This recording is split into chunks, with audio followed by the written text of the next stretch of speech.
Microscope যন্ত্রের নাম আশা করি আপনারা প্রত্যেকেই শুনেছেন, কেননা ছোটবেলায় বিজ্ঞানের ক্লাসে আমরা এই যন্ত্রের সম্পর্কে নানান তথ্য জানতে পেরেছি। এই মাইক্রোস্কোপ যন্ত্রটি আসলে এমন একটি যন্ত্র যার সাহায্যে আমরা ক্ষুদ্র থেকে ক্ষুদ্র বস্তুকেও খুব বড় আকারে দেখতে পাই। সবথেকে বড় কথা হলো যে আমাদের পৃথিবীতে নানান ধরনের এমন কিছু জীবাণু আছে যেগুলিকে আমরা শুধুমাত্র মাইক্রোস্কোপ যন্ত্রের সাহায্যেই দেখতে পারি। তাই বিজ্ঞানের যাবতীয় পরীক্ষা নিরীক্ষায় এই মাইক্রোস্কোপ যন্ত্রের অবদান অনস্বীকার্য। কিন্তু বন্ধুরা, আপনারা কি জানেন যে আমাদের দৈনন্দিন জীবনের নিত্য প্রয়োজনীয় কিছু জিনিসকে আমরা যদি এই মাইক্রোস্কোপ যন্ত্রের সাহায্যে দেখি তাহলে আমাদের চোখের সামনে এমন কিছু অসাধারণ ভিজুয়াল ভেসে উঠবে যা হয়তো আমাদের কল্পনারও বাইরে। তাই আপনারা কি এমন কিছু চমকপ্রদ ভিজুয়াল দেখতে চান? তাহলে আজকের এই ভিডিওটি শেষ পর্যন্ত দেখতে থাকুন। Corona virus. বন্ধুরা, করোনা ভাইরাসের কথা তো আমরা প্রত্যেকেই শুনেছি, কিন্তু এই করোনা ভাইরাস আসলে ঠিক কেমন দেখতে সে সম্পর্কে আপনাদের কি কোনো ধারণা আছে? যদি না থাকে তাহলে এখনই দেখে নিন। একটি করোনা পজিটিভ রোগীর মাস্ক যখন মাইক্রোস্কোপ ক্যামেরার মাধ্যমে পরীক্ষা করা হয়েছিল তখন সেই মাস্কের একেবারে নিচের দিকে বেশ কিছু করোনা ভাইরাস দেখতে পাওয়া গিয়েছিল। এই করোনা ভাইরাসটি কিছুটা এরকম দেখতে। সত্যিই কি বিভৎস দেখতে, রাইট? Human skin. আপনারা যদি কখনো নিজের স্কিনকে একটি মাইক্রোস্কোপ ক্যামেরার মাধ্যমে দেখে থাকেন তাহলে সেখানেও আপনারা লক্ষ্য করে দেখবেন যে আপনার স্কিনেও বেশ কিছু বিভিন্ন ধরনের প্যাটার্ন লক্ষ্য করা যাচ্ছে। আপনারা খালি চোখে নিজের স্কিনকে দেখলে কখনোই এই দৃশ্য দেখতে পাবেন না। এর সাথেই আপনি আপনার শরীর থেকে নির্গত হওয়া ঘামকেও মাইক্রোস্কোপের মাধ্যমে দেখতে পেতে পারবেন, যা দেখতে কিছুটা এরকম লাগবে। কি অসাধারণ লাগছে, রাইট? বলপেন। বলপেন এমনই একটি বস্তু যেটা আমরা প্রত্যেক দিনই কোনো না কোনো কারণে ব্যবহার করে থাকি, কিন্তু আপনি কি জানেন যে এই বলপেনের মেকানিজম ঠিক কিভাবে কাজ করে? আমরা যদি এই বলপেনের মুখটিকে মাইক্রোস্কোপ ক্যামেরার মাধ্যমে দেখি তাহলে সেই বলের মুখটি কিছুটা এরকম দেখতে লাগবে। এখানে আপনারা দেখতেই পাচ্ছেন যে বলপেনের মুখে সত্যিই একটা ছোট্ট বল লাগানো রয়েছে। আসলে এই বলটিই আমাদের লিখতে সাহায্য করে। যদি কোনো পেনের মুখে এই বল না থাকে তাহলে সেই পেনটি থেকে কোনো লেখা বেরোয় না। তাহলে বন্ধুরা, আশা করি এখন আপনারা বুঝতেই পারলেন যে বলপেন ঠিক কোন মেকানিজমে কাজ করে। ক্লোথস। বন্ধুরা, আপনারা যদি কখনো কোনো মাইক্রোস্কোপ ক্যামেরার মাধ্যমে একটি জামা বা প্যান্টকে দেখে থাকেন তাহলে আপনারা দেখতে পাবেন যে সেই জামা বা প্যান্টের মাধ্যমে সুতোর বুননে তৈরি বেশ কিছু প্যাটার্ন রয়েছে। এগুলিকে দেখে আপনাদের এমনটা মনে হতে পারে যে সেই জামা বা প্যান্টকে হয়তো হাত দিয়ে বোনা হয়েছে, কিন্তু বাস্তবে এমনটা মোটেই নয়। খালি চোখে দেখলে আপনি জামা বা প্যান্টের মধ্যে এই সুতোর বুননের প্যাটার্নগুলিকে কখনোই দেখতে পাবেন না। Mobile screen. বর্তমান যুগে প্রত্যেকের হাতেই একটি করে মোবাইল ফোন অবশ্যই থাকে, কিন্তু আপনি কি কখনো মোবাইল ফোনের স্ক্রিনকে মাইক্রোস্কোপ ক্যামেরার মাধ্যমে দেখেছেন? যদি না দেখে থাকেন তাহলে আসুন দেখে নেওয়া যাক। আমরা যদি একটি মোবাইল ফোনের স্ক্রিনকে মাইক্রোস্কোপ ক্যামেরার মাধ্যমে দেখি তাহলে আমরা দেখতে পাবো যে মোবাইল ফোনের স্ক্রিনটি যেন বেশ কিছু ছোট ছোট পার্টিকেল জুড়ে তৈরি করা হয়েছে।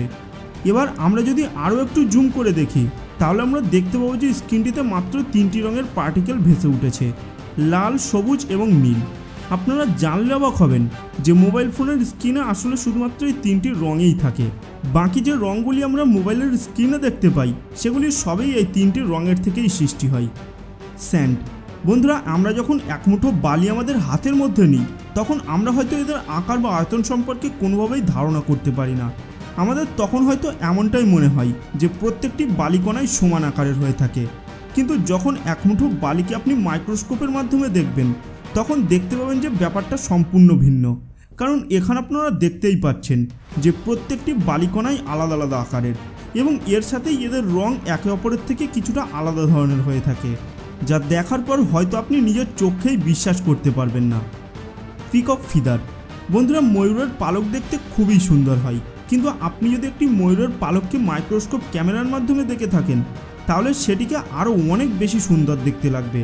একবার দেখুন তো মাইক্রোস্কোপ ক্যামেরার মাধ্যমে একটি ময়ূরের পালককে ঠিক কেমন দেখতে লাগছে। এটাকে দেখে মনে হবে যে কেউ যেন এই ময়ূরের পালকটিকে অনেকক্ষণ ধরে বসে বসে নানান রঙে রাঙিয়ে তুলেছে। Human femur. বন্ধুরা, আমরা সকলেই এমনটা মনে করে থাকি যে মানুষের হাড় হয়তো খুবই শক্তপোক্ত হয়ে থাকে, কিন্তু বাস্তবে কি সত্যিই এমনটা হয়? আসুন একবার দেখে নেওয়া যাক। আমরা যদি কোনো মানুষের হাড়কে একটি মাইক্রোস্কোপের মাধ্যমে দেখে থাকি তাহলে আমরা দেখতে পাবো যে ওই হাড়টি একেবারেই সলিড নয়, বরং এটি দেখতে কিছুটা স্পঞ্জের মতো মনে হয়। অর্থাৎ আমাদের হাড় অতটাও শক্তপোক্ত নয় যতটা আমরা ভেবে থাকি। বন্ধুরা, খেলতে গিয়ে বা কোথাও কাজ করতে গিয়ে অনেক সময় আমাদের হাতে কাঁটা ফুটে যায় এবং এটা খুবই কমন একটা ঘটনা। কিন্তু এবার আমরা দেখাবো যে আমাদের হাতে কাঁটা ফুটে গেলে মাইক্রোস্কোপে সেটি কেমন দেখতে লাগে। এখানে আপনারা দেখতে পাচ্ছেন যে একজন ব্যক্তির হাত থেকে কাঁটা বের করার দৃশ্য মাইক্রোস্কোপে তুলে ধরা হয়েছে। প্রথমে একটি বড় সূচের মাধ্যমে উপরের চামড়াটিকে অল্প করে সরিয়ে কাঁটাটিকে বের করা হয়। আপনারা হয়তো এখন ভাবছেন যে এইভাবে কাঁটা বের করার প্রক্রিয়াটি খুবই কষ্টদায়ক, কিন্তু বাস্তবে এমনটা একেবারেই নয়। এখানে শুধুমাত্র ত্বকের উপরের স্তরটিকে সরিয়ে কাঁটাটিকে বের করা হয়। ইনজেকশন। বন্ধুরা, ইনজেকশন তো আমরা প্রত্যেকেই জীবনের কোনো না কোনো সময় একবারের জন্য হলেও নিয়েছি। এখন যদি আমরা একটি ইনজেকশন সিরিঞ্জকে মাইক্রোস্কোপের মাধ্যমে দেখি, তাহলে সেই সিরিঞ্জের মুখটা কিছুটা এরকম দেখতে লাগবে। এখন আমরা যদি ইনজেকশন নেওয়ার পর যে স্থানটিতে সুচ ফোটানো হয়েছে সেই স্থানটি মাইক্রোস্কোপের মাধ্যমে দেখি, তাহলে সেই স্থানটি দেখতে কিছুটা এরকম লাগবে। এটা দেখে আপনার মনে হতে পারে যে আপনার ত্বকের উপর কেউ একটা বড় মাপের গর্ত করে দিয়েছে, কিন্তু বাস্তবে এটি অত্যন্ত ক্ষুদ্র হয়ে থাকে। Shark skin. বন্ধুরা, একটি হাঙরের চামড়া খুবই মারাত্মক প্রকৃতির হয়ে থাকে, কারণ হাঙরের চামড়া খুবই ধারালো হয়। এখন আমরা যদি একটি হাঙরের চামড়াকে মাইক্রোস্কোপের মাধ্যমে দেখে থাকি, তাহলে সেটিকে দেখতে কিছুটা এরকম মনে হয়। এখানে আপনারা দেখতেই পাচ্ছেন যে হাঙরের চামড়াটি বেশ কিছু ধারালো প্যাটার্নের সমন্বয়ে গঠিত হয়েছে। আসলে হাঙরের চামড়ার গঠন এরকম ধারালো প্যাটার্নের সমন্বয়ে হয় বলেই হাঙরের চামড়া মারাত্মক রকমের ধারালো হয়ে থাকে। কার্ড। বন্ধুরা, আমাদের এই ভিডিওর একেবারে শেষের পর্যায়ে এসে আমরা দই সম্পর্কে জানতে চলেছি।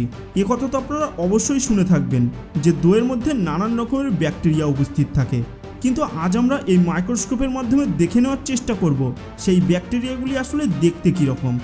আমরা যদি কিছুটা পরিমাণ দইকে একটি মাইক্রোস্কোপের মাধ্যমে দেখার চেষ্টা করি, তাহলে আমরা সেখানে স্পষ্ট দেখতে পাবো যে দইয়ের মধ্যে কত নানান রকমের ছোট ছোট ব্যাকটেরিয়া ঘুরে বেড়াচ্ছে। কিন্তু এখানে আমরা আপনাদের এটাও জানিয়ে রাখতে চাই যে এই ব্যাকটেরিয়াগুলি কিন্তু মানুষের শরীরের পক্ষে ক্ষতিকারক নয়, তাই আপনারা নিশ্চিন্ত হয়েই দই খেতে পারেন। বিয়ার্ড। বন্ধুরা, একটি মানুষের শরীরে সর্বত্রই চুল বর্তমান থাকে, কিন্তু মজার ব্যাপার হলো যে মানুষের শরীরের সমস্ত চুল সবসময় সোজা থাকে না। আসলে কিছু কিছু অঙ্গের চুল মানুষের চামড়ার মধ্যেই গভীরভাবে সেঁটে যায় এবং সেই বসে যাওয়া অবস্থাতেই সেই চুলটি বড় হতে শুরু করে দেয়। যেমন ধরুন আমাদের দাড়ির কথা। আসলে আমাদের দাড়ির বেশিরভাগ চুলই কিন্তু চামড়ার সাথে একেবারে সেঁটে বসে থাকে। এখন আমরা যদি শেভিং করার পর আমাদের গালটিকে মাইক্রোস্কোপের মাধ্যমে দেখি, তাহলে সেটি দেখতে কিছুটা এরকম লাগবে, আর কয়েকদিন পর যদি আবার আমরা দেখি, তাহলে কিছুটা এরকম দেখতে লাগবে। তো বন্ধুরা, আজকের ভিডিওটি এই পর্যন্ত। আজকের এই ভিডিওটি আপনাদের কেমন লাগলো তার নিচে কমেন্ট বক্সে কমেন্ট করে জানাতে ভুলবেন না। আর যদি ভিডিওটি ভালো লাগে, ভিডিওটিকে লাইক করার সাথে সাথে নিজের বন্ধুদের সাথেও শেয়ার করে দেবেন। দেখা হবে পরের ভিডিওতে।